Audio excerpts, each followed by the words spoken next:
नमस्कार प्रिय विद्यार्थियों, गायत्री स्कूल के ऑनलाइन प्लेटफॉर्म पर आप सभी का हार्दिक स्वागत है।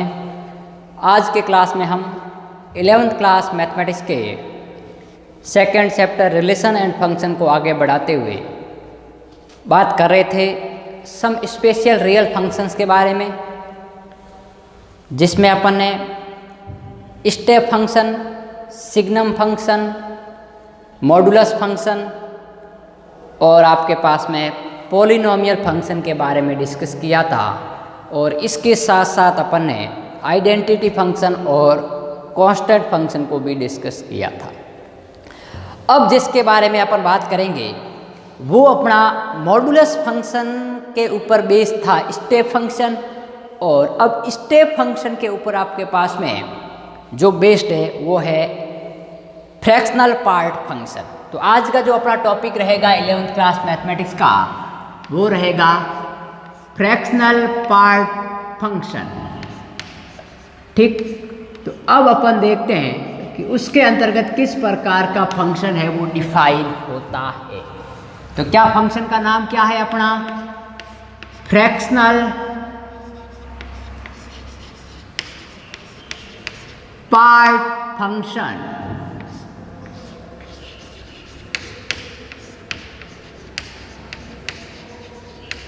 राइट, फ्रैक्शनल पार्ट फंक्शन क्या होता है उसके बारे में अपन डिस्कस करेंगे। ठीक, अब देखिए, जो फंक्शन आपके पास में अपन ने स्टेप फंक्शन में देखा था उसी के बेस पर अपन डिफाइन करेंगे। तो एक फलन, एक फंक्शन जो कि सेट ऑफ रियल नंबर से सेट ऑफ रियल नंबर में परिभाषित है। ठीक, एक फलन जो कि सेट ऑफ रियल नंबर से सेट ऑफ रियल नंबर में परिभाषित है, किस प्रकार परिभाषित है? डिफाइंड बाय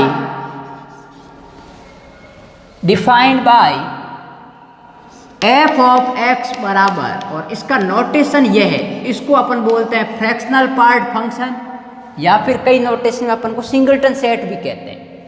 ये इसका नोटेशन है और इसकी वैल्यू आती है उसी नंबर में से उस नंबर का फ्लोर फंक्शन या ग्रेटेस्ट इंटीजर फंक्शन घटाने पर।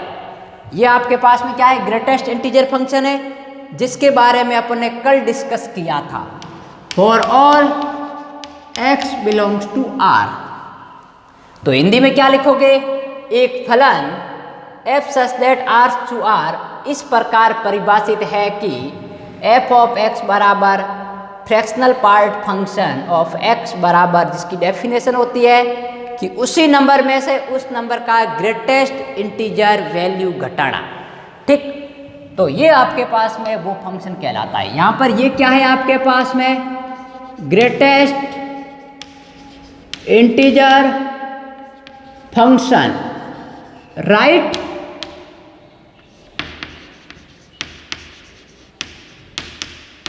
ठीक, महत्तम पूर्णांक फलन, इसको बोलते हैं महत्तम पूर्णांक फलन। अब देखिए, इसकी वैल्यू अपन ने कल निकालनी सीखी, उसके बेसिस पर अपन इसकी वैल्यू फाइंड आउट करेंगे। अब वो कैसे करें? तो इनका अपन को डोमेन भी निकालनी है, कर्व भी निकालना है। तो वो कैसी वैल्यू आती है उसके बेसिस पर अपन बताएंगे कि आपके पास में इसका डोमेन और क्या है रेंज। तो मैं सबसे पहले वैल्यू निकालता हूँ f ऑफ 3.5। इसका मतलब क्या है कि x का मान 3.5 है, ताकि मैं उसका कर्व बना सकूं, डोमेन और रेंज का पता लगा सकूं। तो f ऑफ 3.5 का मतलब है फ्रैक्शनल पार्ट ऑफ 3.5, और इसका मान क्या होगा? 3.5 में से 3.5 का ग्रेटेस्ट इंटीजर वैल्यू सेलेक्ट करनी है। अब ग्रेटेस्ट इंटीजर वैल्यू मैंने कल के लेक्चर में आपको बताई थी, इसलिए उसको आप पहले कल का लेक्चर देखो, फिर ये देखोगे तभी समझ में आएगा। तो इसका मान तो 3.5 है ही। अब एक बार वापस बता देता हूँ, 3.5 का मतलब होता है 3.5 से छोटी या बराबर वो पूर्णांक अब 3.5 खुद एक पूर्णांक नहीं है तो इसको बराबर तो ले नहीं सकते, तो 3.5 से जितने भी स्मॉल इंटीजर है उन इंटीजर में से सबसे बड़ी वैल्यू सेलेक्ट करनी है। अब 3.5 से छोटे इंटीजर कौन कौन से होंगे? 3 होगा, 2 होगा, 1 होगा, 0 होगा, -1। इन सब में बड़ा कौन है? ये। तो अपन ने कहा था ग्रेटेस्ट इंटीजर लेस देन और इक्वल्स टू x। जो ये x है उससे स्मॉल जितने भी इंटीजर है उन सब में बड़ा जो इंटीजर आता है वो इनकी वैल्यू देता है। तो ग्रेटेस्ट इंटीजर ऑफ 3.5 की वैल्यू क्या आएगी? 3। मैंने अभी स्मॉल में समझा दिया, कल के लेक्चर पूरा इसी के ऊपर बेस्ड है। तो पहले कल का लेक्चर देखिए फिर ये देखिए, ठीक। तो इसकी वैल्यू क्या आएगी? 3। तो इसका मान आ गया आपके पास में 3.5 में से 3.3 गया 0.5, राइट। अब अपन देखते हैं f ऑफ 2.45 करते हैं। 2.45 तो क्या वैल्यू आएगी? फ्रैक्शनल पार्ट ऑफ 2.45 बराबर 2.45 माइनस 2.45, राइट। अब देखिए 2.45 का मतलब क्या है कि 2.5 से स्मॉल सभी इंटीजर, क्योंकि 2.45 खुद है नहीं इसलिए बराबर तो कह नहीं सकते क्योंकि ये एक रियल संख्या है, इंटीजर नहीं है। तो 2.5 से जितने भी छोटे इंटीजर है उनमें सबसे बड़ा इंटीजर सेलेक्ट करना है। मतलब 2.45 से जस्ट जो छोटा इंटीजर आ रहा है वो, अर्थात इसकी वैल्यू 2 आएगी। तो ये आपके पास में आएगा 2.45 माइनस 2 बराबर आंसर आएगा 0.45। इसी प्रकार f ऑफ 0.5 की वैल्यू 0.5 में से 0.5 का ग्रेटेस्ट वैल्यू घटाओ तो इसकी ग्रेटेस्ट वैल्यू क्या होगी? 0.5 से स्मॉल इंटीजर कौन सा है? 0। तो 0.5 में से 0 गया, क्या रहा? 0.5 रहा, राइट। अब मैं निकालता हूँ f ऑफ 0 की वैल्यू। तो ये हो गया आपके पास में 0 minus greatest integer value of 0 जो कि 0 आएगी, ठीक। अब मैं निकालता हूँ f ऑफ 1 की वैल्यू। तो ये 1 बराबर 1 माइनस ग्रेटेस्ट ऑफ 1। अब ये इंटीजर के खुद बराबर है, इसका मान 1 ही आएगा। तो 1 माइनस 1 बराबर 0। इसी प्रकार f ऑफ 2 बराबर क्या आएगा? 2 बराबर 2 माइनस ग्रेटेस्ट इंटीजर ऑफ 2 बराबर 2 माइनस 2 बराबर 0। मतलब जितने भी इंटीजर है उन सब का मान हमेशा 0 आएगा, ठीक। किस में? फ्रैक्शनल पार्ट में, ठीक। तो अब मैं वैल्यू निकालता हूँ f ऑफ माइनस का 0.5, राइट। तो क्या वैल्यू आएगी? फ्रैक्शनल पार्ट ऑफ माइनस का 0.5 बराबर माइनस का 0.5 माइनस का 0.5, सॉरी यहाँ पर आपके पास में ग्रेटेस्ट आएगा,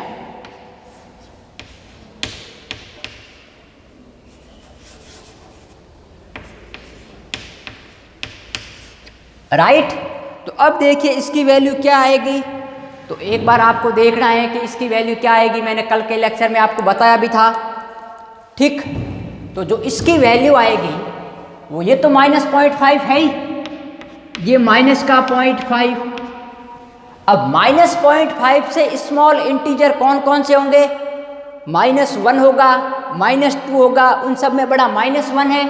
तो इसका मान आपके पास में आएगा माइनस, और ये हो गया माइनस का 1 और 1 प्लस 1 में से पॉइंट गया आपके पास में 0.5। इसका मतलब है कि इसकी वैल्यू -0.5 रखने पर भी 0.5 आई है जो कि बड़ी आई है, राइट, ठीक। अब मैं निकालता हूं f ऑफ माइनस का 2.7। तो ये हो गया आपके पास माइनस का 2.7 minus greatest integer of minus का 2.7।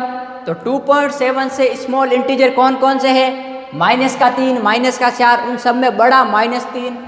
तो ये वैल्यू देगा आपके पास में माइनस का 2.7 माइनस का -3, तो 3 में से आपके पास में 2.7 गए तो कितना रह गया? पॉइंट का 3, राइट। तो ये वैल्यू आ रही है, मतलब आप नेगेटिव वैल्यू रखोगे तो भी आपको आउटपुट पॉजिटिव मिलना है, राइट। तो अब देखो क्या वैल्यू आती है आपके पास में।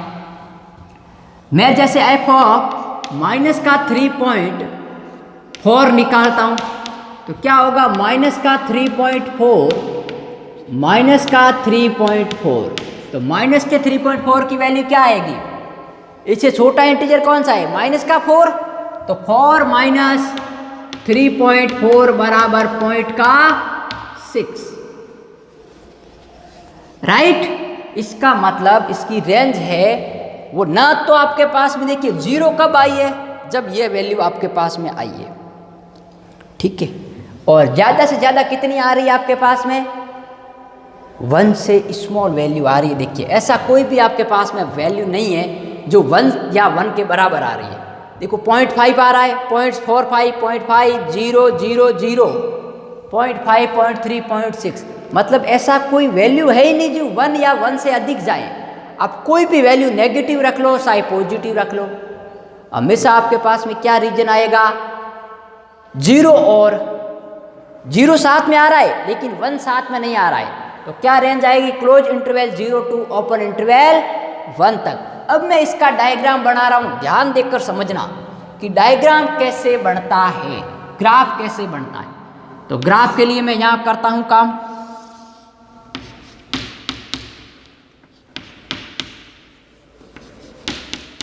राइट,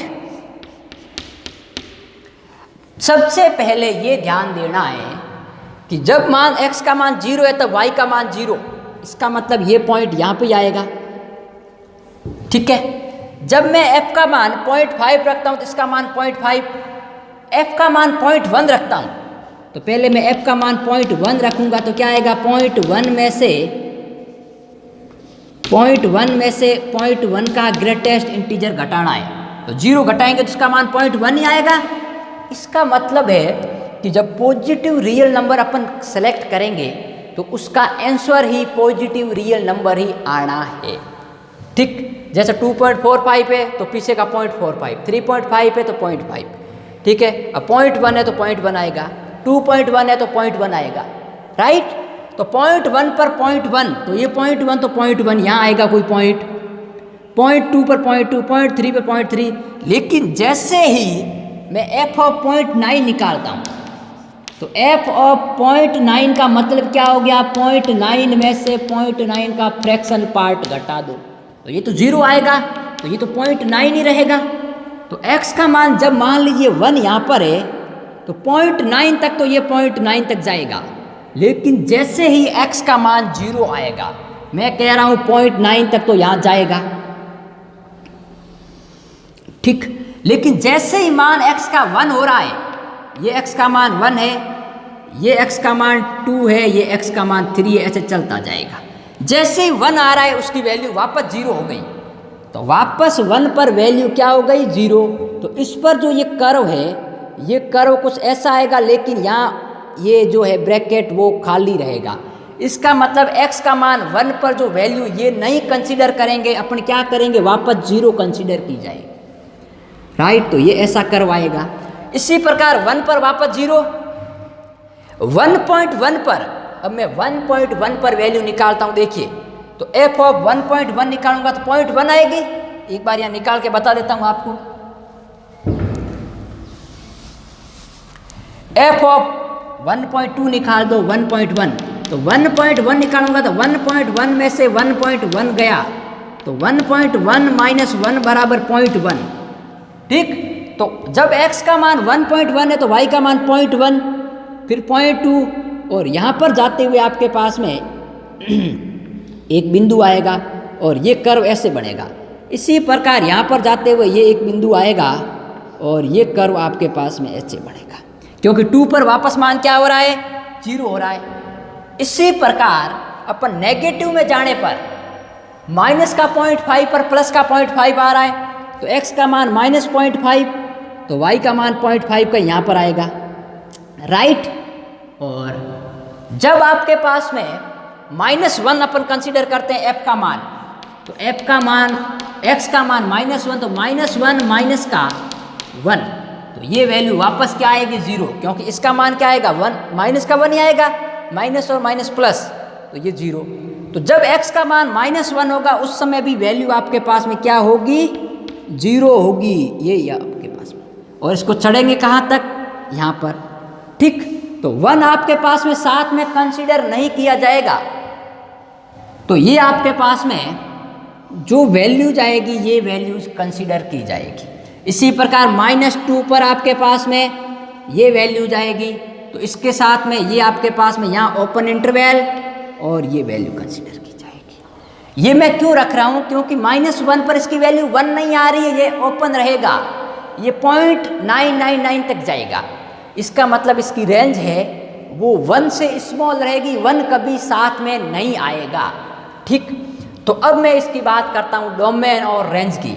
तो डोमेन तो आपके पास में क्या है भाई, सेट ऑफ रियल नंबर है, क्योंकि माइनस इन्फिनिटी से प्लस इन्फिनिटी तक कुछ भी वैल्यू रख सकते हैं। लेकिन इसकी जो रेंज है को डोमेन भी आपके पास में वही है, और रेंज आपके पास में 0 तो आएगा ही आएगा साथ में, 0 से लगाकर 1, लेकिन 1 है वो ओपन इंटरवल में आएगा।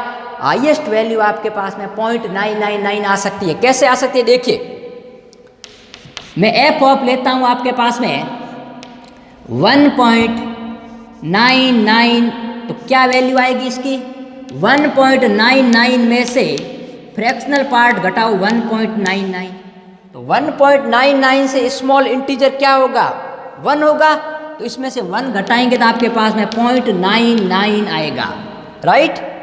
तो ये 0.99 तक जाएगा, लेकिन 1 कभी भी साथ में नहीं आएगा, इसलिए 1 है वो ओपन इंटरवल रहेगा। तो 0 तथा 0 और 1 के मध्य जितनी भी वास्तविक संख्या है वो सब इनका रेंज के अंतर कंसीडर की जाएगी। तो ये था अपना फ्रैक्शनल पार्ट फंक्शन, जिसको लेकर अपन ने डिस्कस किया, ठीक। तो देखिए बड़ा अच्छा कॉन्सेप्ट था। मेन बात यहाँ पर आपको डेफिनेशन ग्रेटेस्ट इंटीजर फंक्शन की भी पता होनी चाहिए, और स्मॉल x आपके पास में किसको अपन ले रहे हैं उस बात का भी अपन को ध्यान रखना जरूरी है। तो मैंने आपको इतने एग्जाम्पल लेते हुए इस कर्व को ड्रॉ किया है, तो मेरे अकॉर्डिंग आपको ये क्वेश्चन पूर्णतः समझ में आ गया होगा, ठीक। फिर भी आपके पास में आपको प्रैक्टिस करना है, खुद की वैल्यू सेलेक्ट करके, ओनली फॉर इस पर डिपेंड ही नहीं रहना है। आप कुछ भी वैल्यू लीजिए, माइनस इन्फिनिटी और प्लस इन्फिनिटी के बीच में कोई भी मान लेकर देखिए, कभी भी मान ना तो 1 आएगा ना 1 के बाहर जाएगा, हमेशा 0 खुद आएगा, और 0 और 1 के बीच में जितने भी रियल नंबर है वो रियल नंबर इसका रेंज होगा, अर्थात आउटपुट होगा, ठीक। तो ये आपके पास में था फ्रैक्शनल पार्ट फंक्शन, जिसमें f है वो सेट ऑफ रियल नंबर से सेट ऑफ रियल नंबर में इस प्रकार परिभाषित है कि उसका जो आपके पास में फ्रैक्शनल पार्ट फंक्शन होगा वो उस वैल्यू में से उसकी ग्रेटेस्ट इंटीजर वैल्यू को घटाने पर प्राप्त होता है। और ग्रेटेस्ट इंटीजर वैल्यू मैंने पहले ही बताई थी, क्या वैल्यू होती है कि इंटीजर लेस देन और इक्वल टू x। जब वो x खुद इंटीजर है तो वही वैल्यू आएगा, और यदि वो इंटीजर नहीं है तो उसका जितने भी स्मॉल इंटीजर है उनमें से बड़ा इंटीजर अपन को सेलेक्ट करना है। जैसे 3.5 है तो 3.5 से स्मॉल इंटीजर कौन कौन से होंगे, 2 होगा, 1 होगा, -1, 0, उसमें से सबसे बड़ा 3 होगा तो 3 सेलेक्ट किया, 2.45 में 2 सेलेक्ट किया। तो ये आपके पास में कल का लेक्चर और आज का लेक्चर दोनों देखोगे तभी ये कंप्लीटली समझ में आएगा। और इस बिंदु का मतलब ये है कि जब x का मान 1 है तब y का मान 1 कंसीडर नहीं किया जाएगा। ये पॉइंट दर्शा रहा है 0,1 को, ये दर्शा रहा है x का मान 1,1 को, ये दर्शा रहा है x का मान 1 और y का ये आपके पास में 1,1 और ये आपके पास में 0,1। ये आपके पास में हो जाएगा x का मान 2,1, ये हो जाएगा 3,1, ठीक। ये हो जाएगा आपके पास में x का मान -1,1, लेकिन ये 1 साथ में नहीं है, ध्यान रखना, ठीक है। तो ये इस प्रकार अपन ने कंप्लीट किया फ्रैक्शनल पार्ट फंक्शन। अब अपना जो स्टैंडर्ड फंक्शन के अंतर्गत अपने पास में 3 फंक्शन और है जिसको अपन नेक्स्ट लेक्चर में कंप्लीट करेंगे। एक तो अपना रहा है एक्सपोनेंशियल फंक्शन और एक रहा है लॉगरिथमिक फंक्शन, जिनका अपन 2 अलग अलग लेक्चर बनाएंगे। और फिर इस एक्सरसाइज का लास्ट एक्सरसाइज जो कि अनसॉल्व्ड क्वेश्चन है उसको लेकर 2.3 को बात करेंगे और चैप्टर को कंप्लीट करेंगे।